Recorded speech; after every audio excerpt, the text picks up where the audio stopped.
Republik Indonesia. Namun, upaya itu tidak membuahkan hasil.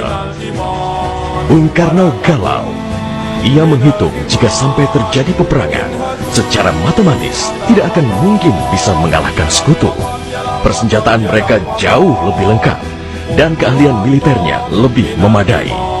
Atas saran Jenderal Besar Sudirman, Bung Karno diminta mengirim utusan khusus kepada Roisul Akbar Nahdlatul Ulama, Hadratus Syekh Kiai Haji Hashim Asy'ari di Pondok Pesantren Tebu Ireng, Jombang. Tujuannya meminta fatwa Kiai Hashim tentang hukumnya berjihad membela negara yang notabene bukan negara Islam seperti Indonesia. Kiai Hashim lantas memanggil Kiai Haji Wahab Hasbuloh dari Tambak Beras, Jombang. Kiai Wahab diminta mengumpulkan ketua-ketua NU se-Jawa dan Madura untuk membahas persoalan ini. Bukan hanya itu, Kiai Hashim juga meminta kiai-kiai utama NU melakukan sholat istikharah, salah satunya Kiai Abbas dari Buntet, Cirebon, Jawa Barat. 21 Oktober 1945, seluruh delegasi NU se-Jawa dan Madura telah berkumpul di kantor pusat Ansor di Jalan Bubutan, Surabaya. Kiai Hashim memimpin langsung pertemuan tersebut dan kemudian dilanjutkan oleh Kiai Wahab.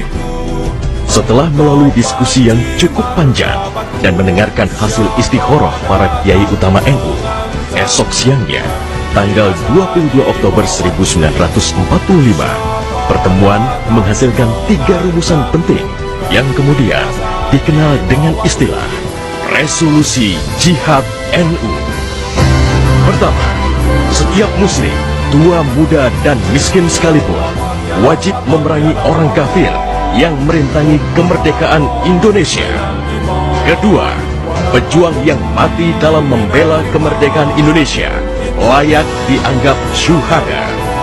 Ketiga, warga yang memihak kepada Belanda dianggap memecah belah persatuan dan oleh karena itu harus dihukum mati.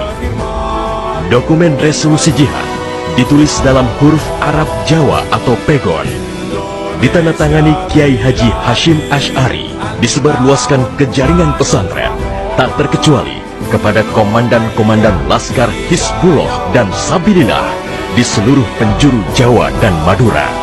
Dokumen resolusi jihad juga dimuat di sejumlah media massa pergerakan masa itu. Hanya berselang 3 hari pasca resolusi jihad dicetuskan, 6.000 tentara sekutu mendarat di pelabuhan Tanjung Perak, Surabaya dengan persenjataan lengkap. Mendengar kedatangan pasukan penjajah, ribuan santri dan kiai dari penjuru Jawa Timur bergerak menuju Surabaya. Situasi pun terus memanas dan cenderung tak terkendali.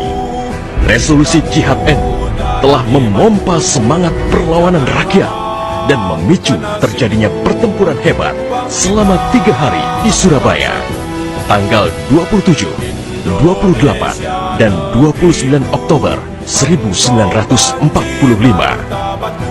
Tentara Inggris kewalahan menghadapi perlawanan rakyat Jawa Timur. Mereka lantas mendatangkan Bung Karno ke Surabaya untuk diajak berunding melakukan gencatan senjata. Pagi hari tanggal 30 Oktober, gencatan senjata ditandatangani pemerintah Indonesia dan Inggris. Namun, sore harinya terjadi insiden di Jembatan Merah yang menewaskan orang nomor 1 tentara Inggris di Surabaya, Jenderal Malabi. Gencatan senjata pun langsung berakhir. Pengganti Malabi, Jenderal Robert Munser, mengultimatum Laskar Pejuang dan tentara Indonesia agar menyerahkan senjata kepada Inggris paling lambat 10 November 1945. Jika tidak, Inggris mengancam akan membumi hanguskan Surabaya. Mendengar ancaman itu, para komandan Laskar Hizbullah, Sabilillah, Mujahidin, TKR, dan para santri marah besar.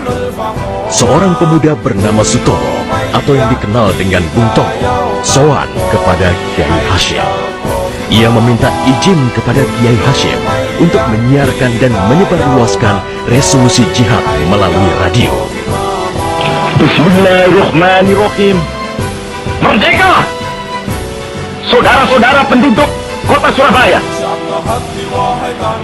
kita semuanya telah mengetahui bahwa hari ini tentara Inggris telah menyebarkan pamflet-pamflet yang memberikan suatu ancaman kepada kita semua. Kita diwajibkan untuk dalam waktu yang mereka tentukan menyerahkan senjata-senjata yang telah kita rebut dari tangannya tentara Jepang.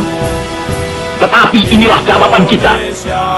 Selama banteng-banteng Indonesia masih mempunyai darah merah yang dapat membuat setarik kain putih, merah dan putih, maka selama itu tidak akan kita mau menyerah kepada siapapun juga. Allahu Akbar, Allahu Akbar, Allahu Akbar. Merdeka!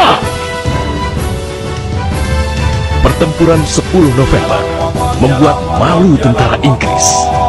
Target mereka menguasai Surabaya dalam waktu 3 hari tak terbukti. Bahkan di hari yang kedua, Inggris kehilangan Jenderal Robert Munson. Artinya, dalam 1 bulan menghadapi arek-arek Surabaya, mereka sudah kehilangan 2 jenderal terbaiknya. Perang Surabaya berlangsung selama 3 minggu. Takbir dan pekik merdeka menggema selama pertempuran berlangsung.